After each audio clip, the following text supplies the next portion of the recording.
Hello, I am Lance Maverick Hizola. I am from BSMT and this is my first activity in navigation too. This is a brief history about the IALA or International Association of Lighthouse Authorities voyage system. In 1889, some countries decided to mark the port side of channels with black can buoys and the starboard side with red conical buoys, marking the start of a standardized scheme of voyage. When buoy lights were first introduced, some European countries installed red lights on the black port hand buoys to match the red lights marking the port hand side of harbor entrances, while red lights were placed on the red starboard hand buoys in North America. Following that, numerous conferences attempted but failed to establish a single buoyancy scheme until 1936, when a system was drafted at Geneva under the auspices of the League of Nations.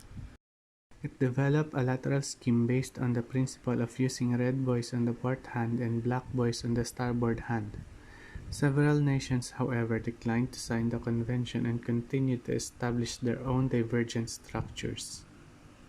These systems were re-established in Northwest Europe after World War II, based on the scheme devised by the 1936 Geneva Convention, but large variations in understanding resulted in 9 different systems being used in those waters. The merchant ship Brandenburg struck the wreckage of the Texaco Caribbean in the Dover Strait in 1971 and sank, though the wreckage was appropriately marked. The wreckage was hit by the Nikki a few weeks later despite being identified by a wreckage marking vessel and several buoys.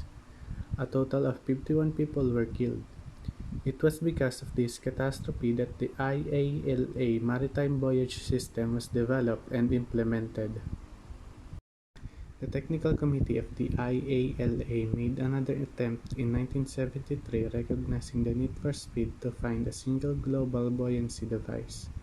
IALA brought together members from aids to navigation services to share information and make recommendations for developing aids to navigation using cutting-edge technology. IALA agreed that consensus would not be possible right away, but that by splitting the planet in two regions only two alternative structures could be used.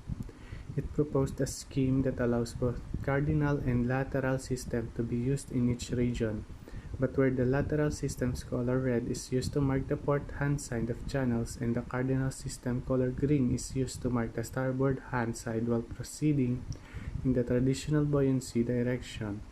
The colors are reversed in Region B.